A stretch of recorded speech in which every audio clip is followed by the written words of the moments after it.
గోదావరిఖని విఠల్ నగర్లోని మీ సేవా సెంటర్ ముందు నివాసం ఉంటున్న ఇద్దరు నిరుపేదల ఇండ్లు శుక్రవారం ఉదయం కూలిపోయాయి.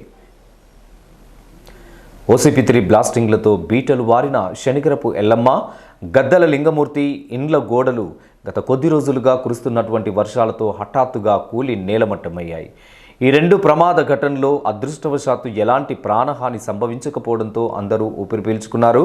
కూలిపోయిన ఇంటిలో నివసించే పరిస్థితి లేకపోవడం పట్ల బాధితులు తీవ్ర ఆవేదనకు గురవుతున్నారు. ప్రభుత్వం తమను ఆదుకునేలా చేయూతను అందించాలని బాధితులు కోరుతున్నారు. ఇల్లు కూలిపోయింది, మాకు కొంచెం ఎట్లా చేసి సాయం చేయండి. కొంచెం మొత్తానికి పిల్లలు ఇద్దరు అమ్మాయిలు, మాకు ఎవ్వరు సాయం చేసేవారు ఎవ్వరు లేరు. దయచేసి మాకు ఇల్లు సాయం చేసి మాకు ఇల్లు కట్టింది వాళ్ళు, అంతకంటే ఎక్కువ మాకు ఏమద్దు సార్. బెడ్రూమ్ సాయం చేయండి. ఇద్దరు అమ్మాయిలు, మాకు మా పరిస్థితి ఏంటి, మాకు ఎవరు చేయాలి? మీరు సాయం చేస్తారు కదా మాకు ఉండేది. మీలాంటి సాయం చేస్తే మళ్ళీ అన్నిటికీ మంచి పనులు చేస్తే ఎవరైనా గుర్తుకొస్తారు సార్. లోపలికి పడితే మేము ఉండకపోదు, ఏమన్నా సాయం చేయండి. ఇల్లు వస్తుంది, ఇది వస్తుంది, అది వస్తుంది అంటే వాళ్ళకే ఇక మేము చచ్చిపోవడే అవుతుంది, ఏం లేదు. డబల్ బెడ్రూమ్లు అంటాను, ఇవి అంటాను, మరి మాకు కొంచెం సాయం చేయండి. ఓ కోటరాళ్ళు చూపించమను. కాగా దళిత హక్కుల పోరాట సమితి రాష్ట్ర నాయకులు మద్దెల దినేష్ బాధిత కుటుంబాలను పరామర్శించారు. సింగరేణి యాజమాన్యం బాధితులకు తక్షణమే క్వార్టర్ వసతి కల్పించాలని, శాశ్వత పునరావాసం కోసం రాష్ట్ర ప్రభుత్వం ఇందిరమ్మ ఇల్లు కేటాయించాలని డిమాండ్ చేశారు.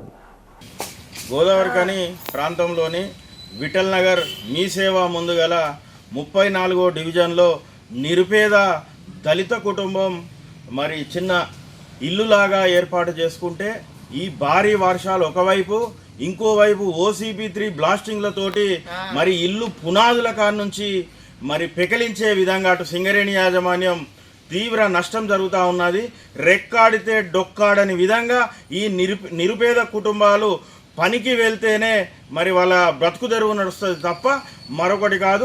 సింగరేణి యాజమాన్యం 3:30 గంటలకు భూకంపాన్ని తలపించే విధంగా భారీ బ్లాస్టింగ్లతోటే మరి ఈరోజు ఉదయం 8 గంటలకు ఈ నిరుపేద దళిత తల్లి కుటుంబం మరి ఈ గోడ కూడా కూలిపోవడం జరిగింది. యుద్ధ ప్రాతిపాదికన సింగరేణి యాజమాన్యం స్పందించవలసిన అవసరం ఉంది.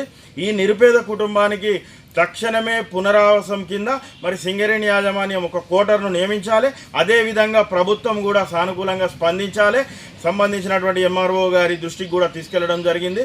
గౌరవనీయులు రామగుండం శాసనసభ్యులు కూడా స్పందించి ఈ నిరుపేద కుటుంబానికి ఖచ్చితంగా డబుల్ బెడ్రూమ్ సంబంధించినటువంటి ఇల్లును ఏర్పాటు చేయాలని గౌరవ శాసనసభ్యులను కూడా మేము కోరుతా ఉన్నాం.